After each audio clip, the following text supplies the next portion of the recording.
In the dimly lit corridors of the FBI headquarters, an extraordinary revelation awaited exposure. For years, damning documentation lay concealed beneath layers of bureaucracy. Files so potent that powerful individuals believed they would never see daylight. Yet, with the appointment of Patel as FBI director, the era of concealment ended.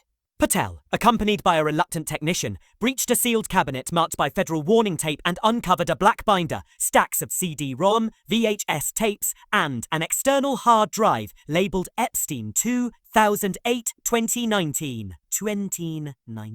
Among the items were flight manifests, guest registries, surveillance recordings, and financial ledgers, a time bomb of incriminating evidence against the elite.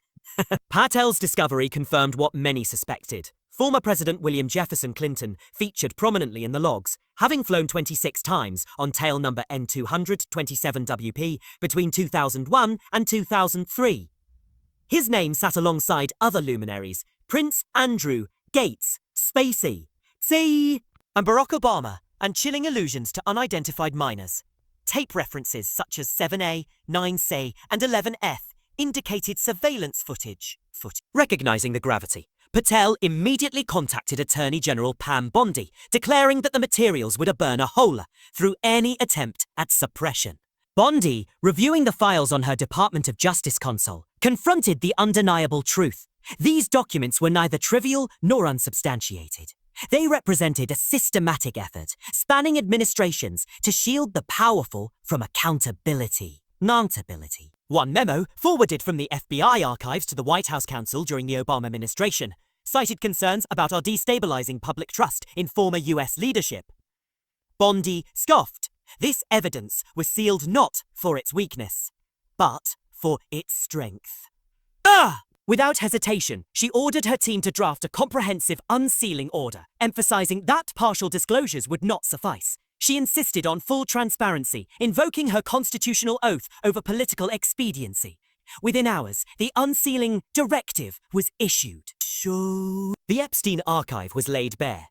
Flight logs, confidential client lists, surveillance video, and forensic data emerged into public view. Social media erupted in astonishment, but Bondi remained composed. Meanwhile, former President Clinton and his allies scrambled to contain the damage. In a hastily arranged press briefing, Clinton vehemently denied ever visiting Epstein's private island or engaging in illicit activities. His attempt at damage control faltered when an unapproved reporter cited the flight logs, 26 documented trips on the same aircraft, and a faint directive from an aide to stop answering reverberated through live microphones. The episode underscored the inescapable nature of the evidence. Concurrently, a joint DOJ-FBI report titled Preliminary Investigation into the Epstein Evidence Archive was delivered to Capitol Hill. It catalogued declassified materials, unedited video surveillance, flight manifests, IRS documents, and recorded transactions. The proof was irrefutable. High-profile individuals, including Clinton, frequented Epstein's environments and benefited from his network. Chairman James Comer convened the House Judiciary Committee, emphasizing that the hearing was not political theater, but a pursuit of truth. Pam Bondi and Patel prepared to present a case built on hard evidence. In the hearing room, tension was palpable. Bondi introduced unedited footage dated July 12, 2002, capturing Clinton's arrival at Epstein's Island, Suite. Patel corroborated the location and timing, aligning the video with documented flight records. The evidence eliminated any plausible deniability. A young survivor, identified as Lisa R., delivered a testimony of her encounter with Clinton at an Epstein-hosted event, recounting how minors were presented as entertainment. Her account, bolstered by sealed affidavits from 5 additional witnesses, underscored the systematic exploitation orchestrated by Epstein's circle. Chairman Comer then presented financial records detailing a $75,000 transfer from an Epstein front company to the Clinton Global Initiative, and an email securing a private flight months after Epstein's arrest. Bondi highlighted the legal threshold under Title 18, Section 1591, facilitation of sex trafficking involving minors constitutes a federal felony. She contrasted the vigorous pursuit of lesser offences against the complacency shown toward these grave violations. Finally, Kumar formally referred the matter to the Department of Justice for criminal investigation into potential trafficking, conspiracy, and obstruction charges. The hearing concluded amid stunned silence. No sensational outburst, only the sober realization that a network of influence had been dismantled. As cameras flashed and reporters filed stories, the political landscape shifted irrevocably. At the Clinton Foundation's Midtown Manhattan headquarters, panic replaced confidence. Elsewhere, the White House activated emergency crisis teams. In Washington, D.C., subpoenas proliferated and the House Judiciary Committee invoked full investigative powers. Social media hashtags such as #Epstein files, #Clinton tapes, and #Unsealed secrets trended as the public demanded accountability. Under Bondi's leadership, the Department of Justice worked around the clock to secure remaining documents, interview witnesses, and prepare indictments. Patel coordinated forensic analyses of digital evidence, while Bondi oversaw strategic legal actions. Their collaboration signaled a departure from decades of deference to power. The investigation's scope expanded as new names emerged, revealing an even broader conspiracy. Days turned into weeks as the case progressed.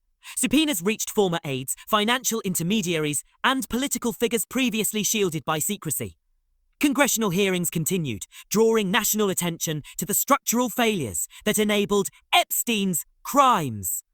That survivor narratives, once hushed, resonated publicly, amplifying demands for justice. In the months ahead, trials and depositions would scrutinize the roles of those complicit in the suppression of evidence. The Department of Justice's pursuit under Bondi's stewardship marked a watershed. For the first time in decades, the powerful no longer stood above the law. The storm unleashed by the unsealing order would redefine American politics and judicial accountability. As Washington braced for further revelations, Bondi and Patel remained unwavering. Their decisive actions had shattered a culture of impunity. The Epstein archive, once hidden in darkness, illuminated the corridors of power and ensured that the truth would no longer be buried. The era of sealed secrets ended, and a new chapter of justice began. In the weeks following the Judiciary Committee's referral, the Department of Justice initiated grand jury proceedings in the Eastern District of Virginia, where Epstein's properties and financial records were concentrated. Bondi assembled a task force of veteran prosecutors, sex trafficking specialists, and digital forensics experts. Their immediate objective was to secure indictments against any individual who knowingly facilitated Epstein's network, whether through financial transactions, logistical support, or the suppression of evidence. Simultaneously, Patel's FBI field agents coordinated with international counterparts in the United Kingdom, France, and the Caribbean, tracing the movements of key figures and interviewing witnesses, whose identities had only recently been disclosed. The first subpoenas targeted mid-level intermediaries, pilots, security contractors, and personal assistants, whose cooperation Bishop Patel deemed critical. Several complied, producing flight manifests, communications logs, and personal diaries that corroborated the overarching timeline. One former pilot provided sworn testimony that he was instructed to omit passenger manifests upon landing, effectively erasing records of certain individuals. His admission led directly to obstruction charges against an aide in Clinton's post-presidential office, alleging willful destruction of evidence. As the grand jury convened, high-profile names faced formal witness summons. Advisors to Prince Andrew and an executive affiliated with the Gates Family Foundation were compelled to testify regarding their interactions with Epstein. The Clinton Foundation itself received requests for internal correspondence related to private aircraft charters. Bondi's office invoked 18 U.S. So, see Section 371, charging conspiracy to defraud the United States by concealing trafficking activities. The legal rationale centered on the deliberate manipulation of government and corporate records to protect high-ranking individuals. In parallel, the DOJ unveiled a series of civil actions aimed at restraining assets held by entities linked to Epstein's network. $75 million in frozen accounts, including shell corporations traced to offshore trusts, were moved into receivership. This financial clampdown sought both restitution for survivors and the prevention of further dissipation of ill-gotten gains. The bipartisan support for these measures underscored a rare consensus. The scandal transcended partisan loyalty, demanding accountability across the political spectrum. Public reaction intensified when the department released a redacted compendium of key exhibits under court order. The document included a meticulously catalogued index of surveillance files, witness affidavits, and cross-referenced flight logs. Flight logs. Media organizations digested the material, producing investigative series that scrutinized every entry. Editorial boards, once hesitant to question established leaders, now called for sweeping reforms of prosecutorial discretion and congressional oversight. Sir. On Capitol Hill, legislation emerged to tighten reporting requirements for private charter operations and to expand the jurisdiction of federal sex trafficking statutes. Senator Dianne Feinstein introduced the E-Transparency in High-Risk Transportation Act, mandating digital passenger manifests for all flights carrying non-government passengers on military or civilian aircraft when crossing state or national boundaries. INDA. Representative Sheila Jackson Lee proposed an amendment to the Trafficking Victims Protection Act, increasing statutory penalties for obstruction when evidence is tampered with under the guise of national interest. Internationally, British and Dutch authorities opened parallel inquiries into Prince Andrew's association with Epstein, citing UK criminal statutes on sexual exploitation. French investigators, having uncovered receipts for flights between Paris and Epstein properties, issued rogatory letters to the US Department of Justice. The global reach of the probe signalled a departure from the insular handling of such cases, establishing a precedent for cross-border cooperation in sex trafficking investigations. Meanwhile, the grand jury in Virginia returned its first superseding indictment. Counts included conspiracy to facilitate interstate and international transportation of minors for sexual activity, obstruction of justice, and falsification of business records. Several non-governmental actors pled guilty under plea agreements, providing deposition transcripts that directly implicated higher-level figures in systematic cover-ups. Court filings revealed that these individuals had coordinated with White House offices during both the Obama and Trump administrations, intervening to withhold documents from investigative authorities. As the legal machinery unfolded, Pam Bondi and Patel maintained strict public reticence regarding ongoing proceedings. Bonds in unsealing orders and grand jury secrecy rules constrained their commentary, yet each court appearance reaffirmed the case's legitimacy. Statements issued by DOJ spokespeople emphasized the department's commitment to impartiality and due process, assuring the public that no individual, regardless of status, would evade scrutiny. By the end of the quarter, the combined efforts of Bondi's DOJ and Patel's FBI had shattered the protective shield that had long enveloped Epstein's network.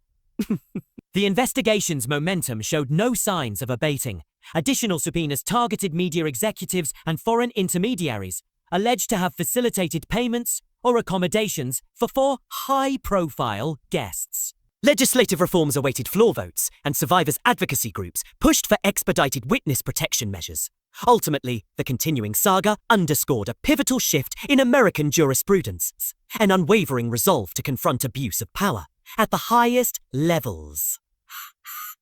Pam Bondi's decisive unsealing and Patel's resolute evidence gathering had catalyzed a new era of transparency. The foundations of elite immunity, once deemed impervious, had been irrevocably undermined, heralding a precedent that the law applies equally to all who stand within its reach.